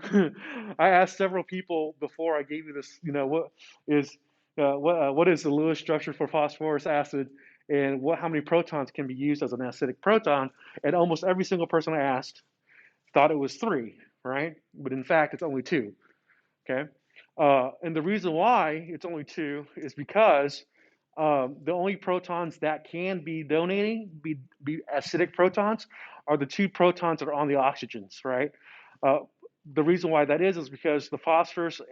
So for something to be acidic, right, the thing that the proton is attached to has to have a different electronegativity, right? It turns out that both phosphorus and the hydrogen right here, where it's connected right there, both have the same electronegativity. So that alone says it can't be an acidic proton, right? But you already know for a fact that the electronegativity between oxygen and hydrogen are very different. They're off by like 1. On a scale of 1 to 3, they're off by like 1 entire unit. So that's that in the general chemistry sense, right? In the general chemistry sense, the protons on the oxygens have a different electronegativity, and that's why they're the ones that are acidic. But in the even more, I guess, organic chemistry sense, things that are more acidic become more acidic because of resonance stabilization. For example, if there was a base that were to come over, like a hydroxide, came over and takes that proton right there, right? That there's a bond between the proton and the oxygen, and this bond would come down, right, and form a double bond there, and then make this bond from this double bonded oxygen go there, and then you get a structure that looks like this.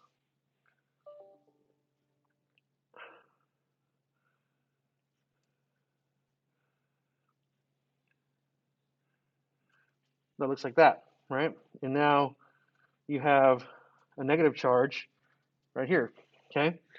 And so on that oxygen right there.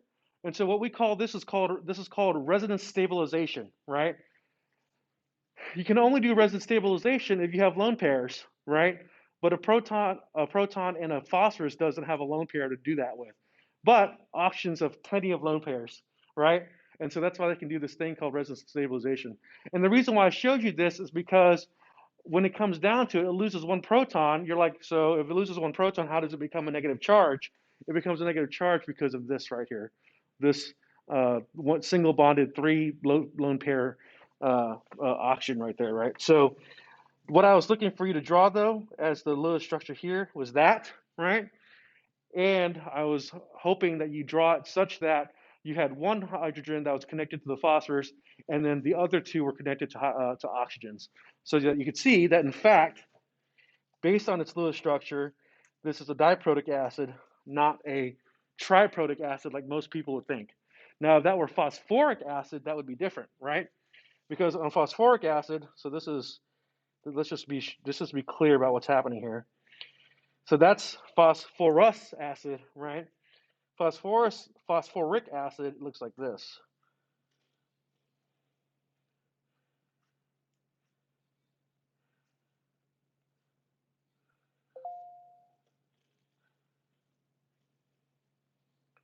Right? That's phosphoric acid right there.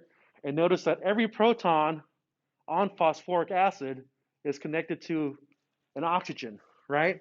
And that's the reason why phosphoric acid here is triprotic, and then phosphorus acid here is diprotic. And then anything that doesn't give like the double OH stuff is monochromatic. Right.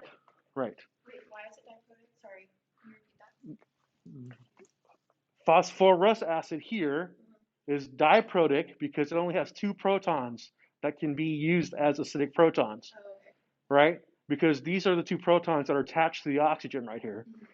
On the other hand, though, phosphoric acid, which is a strong acid, has all three of the protons attached to oxygens, right? So that's why all three of these can actually be used as acidic protons, okay? So it's a very, very huge, very large misconception that phosphorus acid is triprotic, because looking at it like just by its formula, doesn't it look a lot like phosphoric acid, right? I mean, everybody thinks that it's going to be triprotic because it looks a lot like phosphoric acid. But nope, in actuality, phosphorus acid is only diprotic. And you can see why it's diprotic, right? You've got to maintain 5 bonds around the phosphorus, right? But the only way to have 5 bonds after you draw a correct Lewis structure, right? After you draw the correct Lewis structure, is by having one of the protons actually attached to the phosphorus so that you can have a double bond with on the oxygens. You don't have to do that with the phosphoric acid because you already have 3 bonds from the 3 oxygens and a double bonded oxygen right there, right? So, and you'll see if you go through, and I'm not going to make you do this, but if you want to do this, go through the 6 steps, right, of making correct Lewis structures.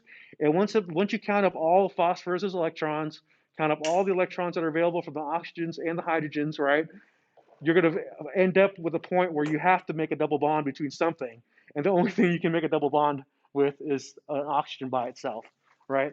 We won't go through that now. That was like, months ago, but that's the reason why. Okay.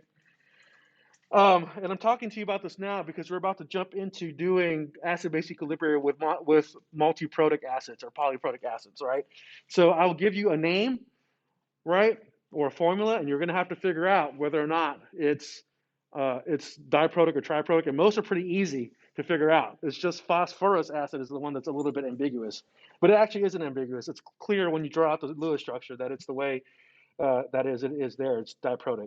Okay, so here's the answer that I was looking for right there. That was the answer for that. Okay, so looking at that next problem, right, the next question in the problem was, what is a steric number? Its steric number is 4, right? And then it's, let me get the pen working again. I wish there was an easier way to do this. All right, its steric number is 4, right? Because it has 1, 2, 3, 4 electron domains, right? And when you have a steric number of 4 with a steric number of 4 electron domains and no lone pairs, that means electron geometry and molecular geometry is going to be what? Tetrahedral.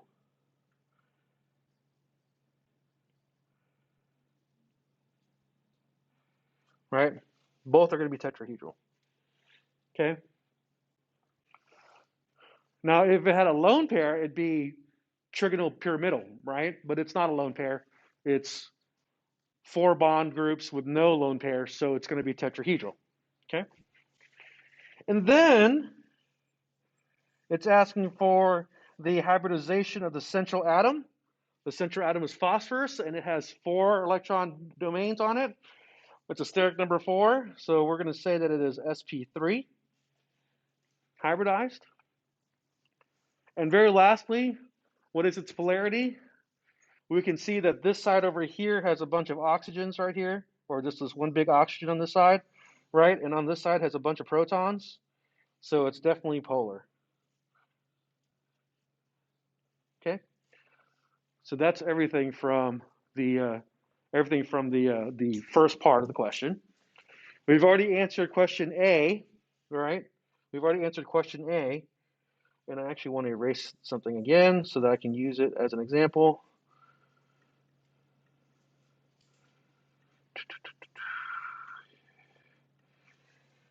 I'm going to erase that. I'm going to erase that. Erase those arrows. There we go. Okay. You can tell that these acid-base equilibrium problems take a lot of paper. I mean, like space. Okay, so we already know it's diprotic for the reasons I explained a few minutes ago, right? And then, so the next question is, if you have a 25 ml sample of phosphorus acid and you titrated it with 0.102 molar sodium hydroxide, and it requires 23.3 mils of it to reach the endpoint, what is the concentration in molar of the phosphorus acid, right? So you should have done titration calculations back in Gen Chem 1, okay? So this is reaching back to your Gen Chem 1 days. But just in case you don't remember how to do a titration calculation, the first thing to do is to figure out how many moles there are of sodium hydroxide that actually made the phosphorus acid go to its endpoint, okay? The way you do that is you start out with the volume that you have, right, of the sodium hydroxide, and everything is always going to be in liters, so it's going to be 0.0233 liters of sodium hydroxide, right? Because remember, moles divided by liters is what molarity is, so that's why you got to make it liters, okay? And then you're going to convert that into moles by saying how many moles of the sodium hydroxide you had. Oops, didn't mean to do that. Let's go back here. There we go. And so it says right there that the concentration of the sodium hydroxide was 0.102. So that's going to be 0.102 moles of sodium hydroxide. And all that is over, how much is that over? It's going to be over 1 liter, right? Because that's what the unit is for molarity. 1 liter of NaOH, like so, okay? Which is great because now you can cancel out liters of sodium hydroxide and you're left with moles of sodium hydroxide. So how many moles of sodium hydroxide do we end up with here? It is, I believe, it's 2.38 times 10 to the negative 3 moles of NaOH. Okay? We're not done yet, though. We've got to figure out still what the concentration of the phosphorus acid is. How do we figure out the concentration of the phosphorus acid? We have to use the molar ratio, the stoichiometric ratio, right? And the reason why you needed to figure out what the balanced equation was in discussion is so that you knew what the stoichiometric ratio is. And so the balanced equation is this. You start out with H3PO3, right? And you add, that's always AQ. You add some water to it, which is liquid, right? And then what you get at the end is the sodium salt of it, which is Na2HPO3 plus 2 waters. What Go. happened to the sodium hydroxide? Like, why isn't that in the? Oh, just because I screwed up. That's why. I'm sorry. Let me fix that. This is supposed to be sodium hydroxide right here. My bad. There we go. Sorry. Good call. And there's 2 of those. And that's also AQ. There we go. Okay, now that should be the correct balanced equation. That should be the correct balanced equation.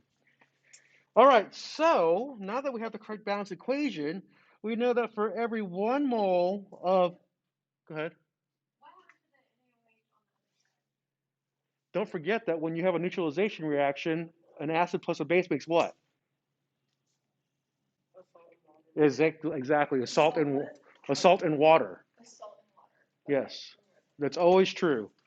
A neutralization reaction always results in a salt and a water. Okay, thank you.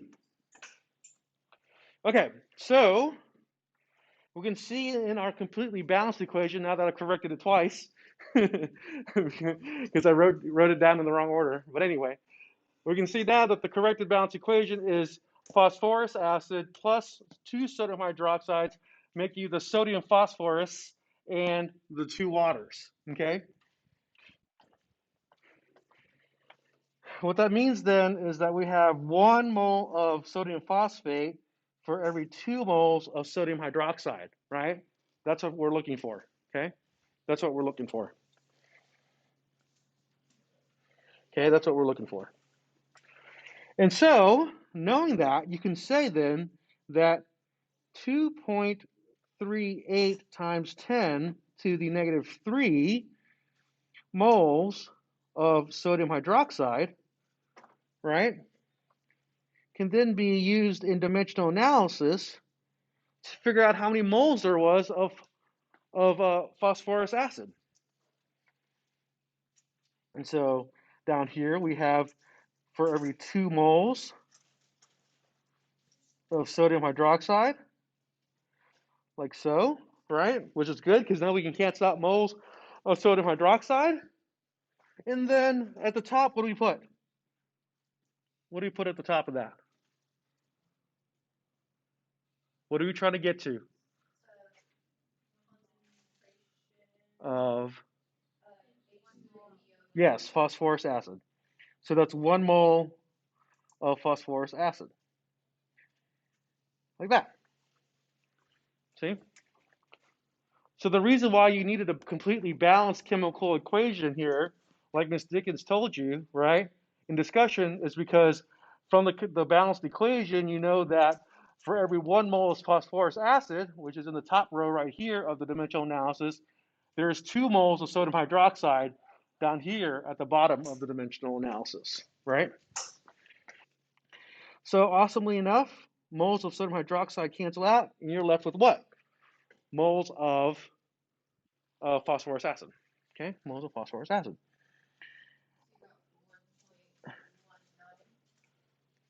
Yes, that's exactly what I got. That is correct. That is exactly what I got. Times 10 to the negative 3, right? Moles of phosphorus acid, right? But now that's just number of moles. We need to get that to concentration. How do we get that to concentration? Well, that was actually given to us in the problem right here.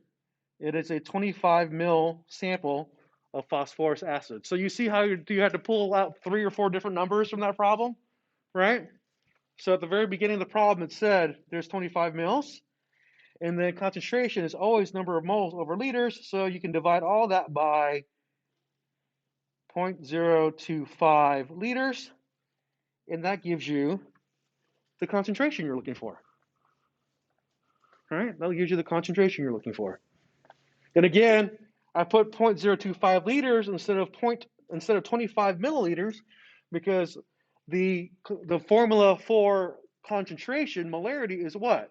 Moles over liters, right? Not moles over milliliters, but moles over liters, right?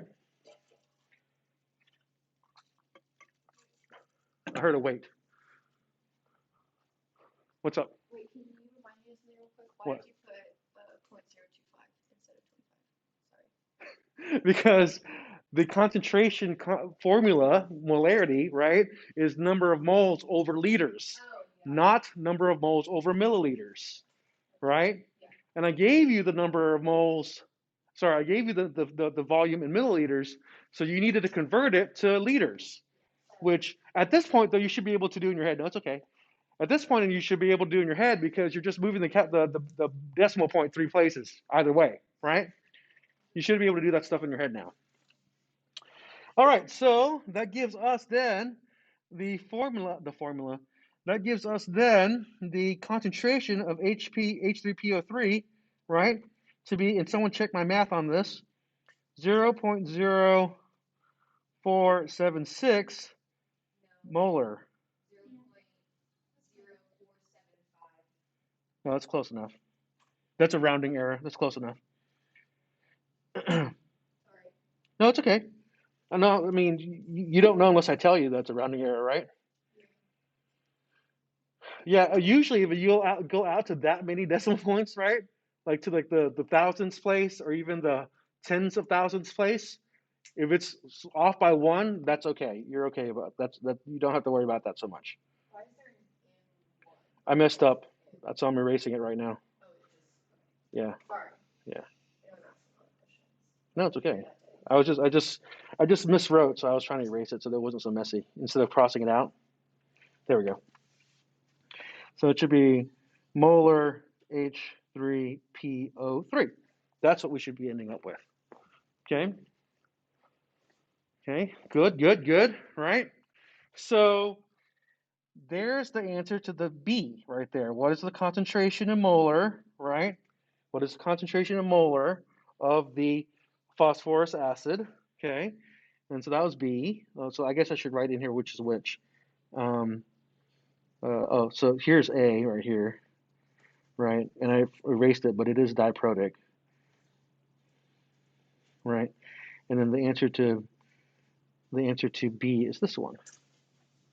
There. Okay. So now we can move on to C, right? Now we can move on to C. The original solution from part B has a pH of 1.59, right? Calculate the percent ionization for just Ka1, right?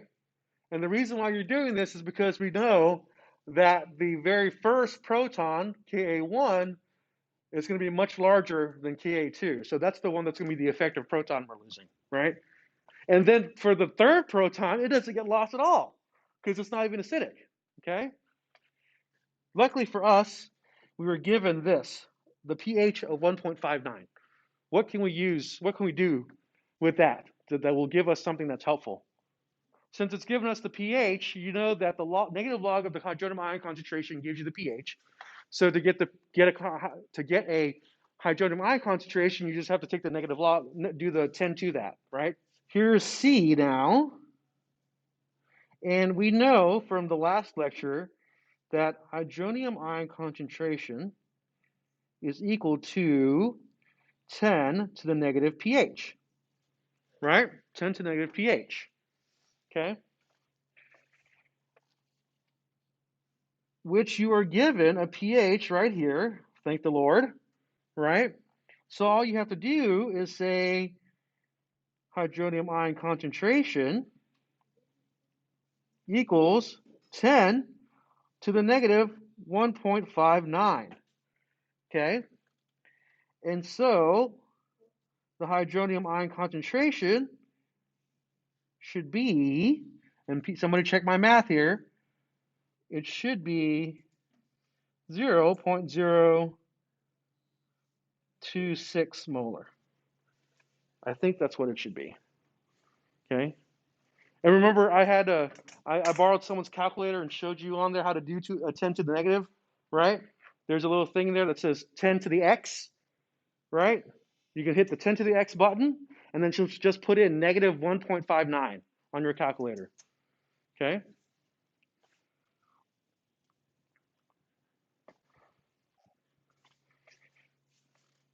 Anybody got a number?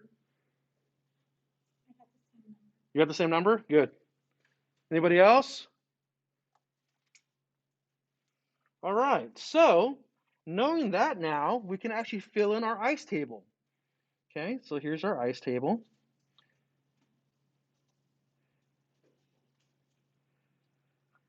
I like how Dr. Pelfrey said, "Oh, talking about acid-base equilibrium is like ripping the Band-Aid off." But it's more like a slow unwrapping of a suture because it's not very fast, you know?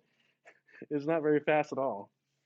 Oh, most of you weren't in here when he said that because he's also teaching acid-base equilibria to his doctorates of nurse anesthesia class right now, and they've been avoiding doing the ice table. So here's our ice table. Okay, so this is the part where Ms. Dickens got confused on Monday, right? And the reason why she got confused is because I wrote up here, we have H3PO3, right? And it can go back and forth. And then what you end up on that side, and normally, right, if you were doing a normal just single proton equation, right? Single proton equation, it would be this stuff over here on the right-hand side. But it's not, because in the problem, I asked you to only do one Ka, Ka1, right? Not Ka2, not Ka3. So when I say only do one Ka, it means I only want you to remove one proton, right? That one right there. And you're going to ask me, I know someone's going to ask me, how do you know which proton, right? Well, it has to be an acidic proton, number one, right? But number two, both of these are going to be equivalent protons until one gets lost. So it could be either one could be the Ka1, right? So let's just say this top one is the Ka1, and this bottom one here is the Ka2. I only want you to figure out what the Ka1 is. Only one proton, because it'd be a lot more complicated if I asked you to do two protons. There'd be two ice tables, right? So on the ice table then, we'll draw a line down like that. And then, so what we get then over here is H3O plus, right? And then the conjugate base, which is H2PO3, right? Minus. You see how that's different from what's up here? Because up here, it's HPO3, right? In the completed equation, what is it? HPO3, right? There's only one proton in the completed equation, correct? Right? Right here? In sodium phosphorus, right here, hydrophosphorus, there's only one proton there, right? But down here, what do you have? You've got two protons. The reason why is because I only want you to remove one proton. Okay? You could remove both, but you have to do two ice tables and make this problem much more longer than it needs to be. I will ask you another question like this on an exam that's going to have more than one proton, right? So make sure when you're figuring out what the conjugate base is, if I'm telling you to remove one proton, just Ka1, that you only remove one proton, okay, when you write out the equation. All right, so luckily for us, we've already gone through and done a lot of this math, right, in this ice table. Over here, the first one is the initial of the initial of the phosphorus acid. And so we got that right here. We calculated it right there. That's 0.0476, right? Or 475. Close enough. And then we know that in the initial for the hydronium ion, before any equilibrium occurs, it's 0 and it's 0, right? The other thing that we've already done using all the math, which is great, is that we have gone through and figured out that the hydronium ion concentration, right, is 0.026 right there. That's great because now we can fill that in. We know that the the phosphorus acid lost this much, and then the hydronium ion gained this much.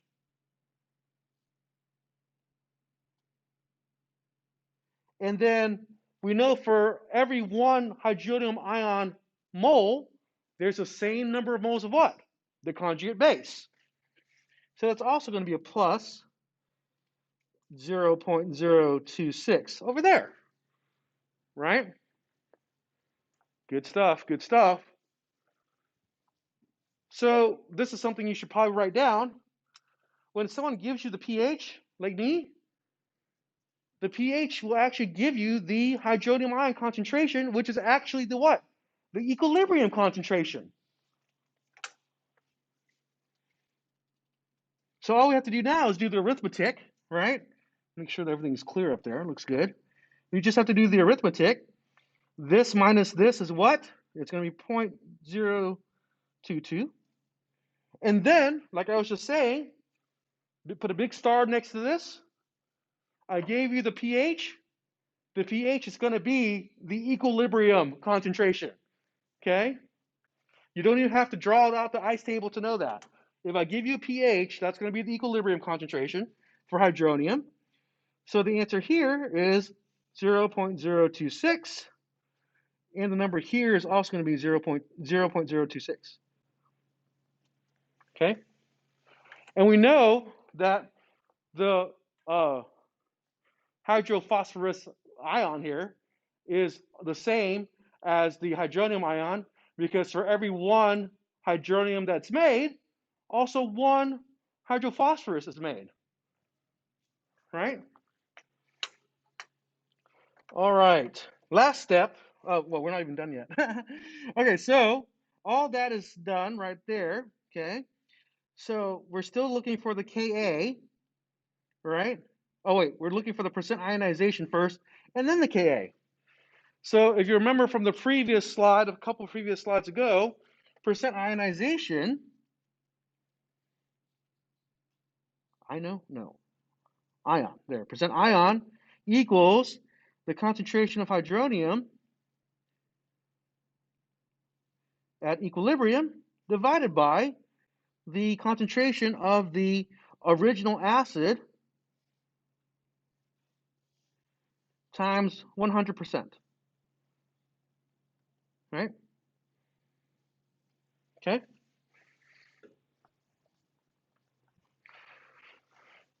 And so all we need to do there is get our hydronium ion concentration, which we found out from the pH, right? Which is here. So that's 0.026 divided by the concentration of the acid, which is we found out here, 0.0476 times 100. And what does that equal? I calculated it to be 55%. Now we'll figure out what Ka is. What is Ka1?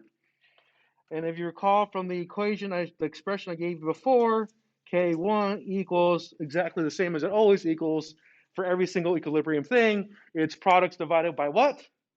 Reactants.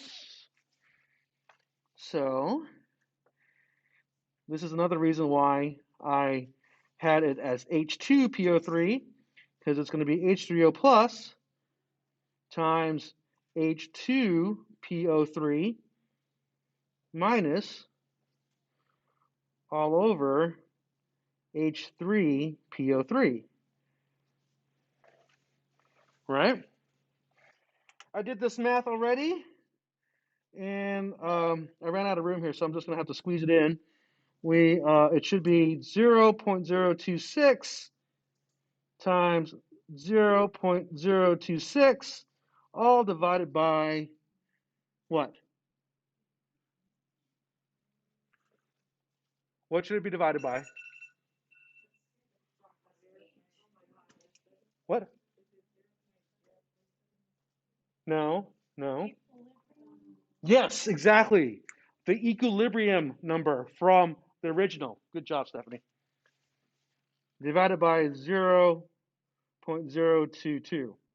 Because remember, when you get it down to this equation right here, this is called the equilibrium expression right here. The Ka is called the equilibrium expression.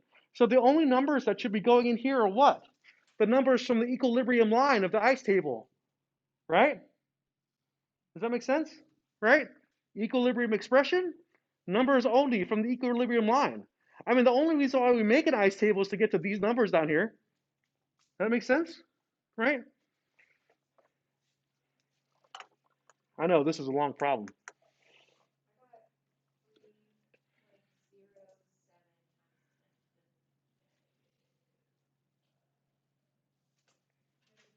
Yes, that is correct. Or you can just make it easy on yourself and say equals 0.031. I don't usually use scientific notation unless it's like to the -7 or something, right? Something that has a crap ton of zeros I don't want to count. But if it's only got a couple zeros, I'm okay with writing it out in what we call float decimal point. Okay? And then so that actually ends all of C. And then the last one, D, it says how does the osmotic pressure of 0.05 molar solution of HCl compare qualitatively, not with numbers, but qualitatively to 0.05 molar solution of phosphorus acid, right? And if you remember back from the solution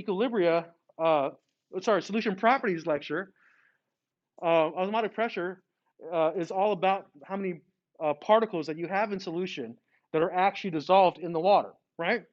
And we found out from here that the percent ionization of the phosphorus acid, right? Phosphorus acid, which is hard to say sometimes, is only 55%. Okay, so only 55% of the phosphorus acid actually dissolves into the water and becomes particles in the water, right? But what did I say about hydrochloric acid? What kind of acid is hydrochloric acid?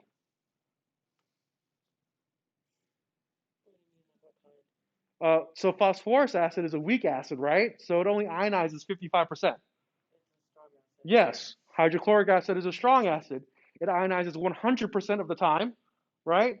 Which means that the osmotic pressure of hydrochloric acid is going to be way higher than the osmotic pressure of phosphorus acid, right? Does that make sense? Because the more protons you have in solution, right, that are actually dissolved in the water, the higher the osmotic pressure.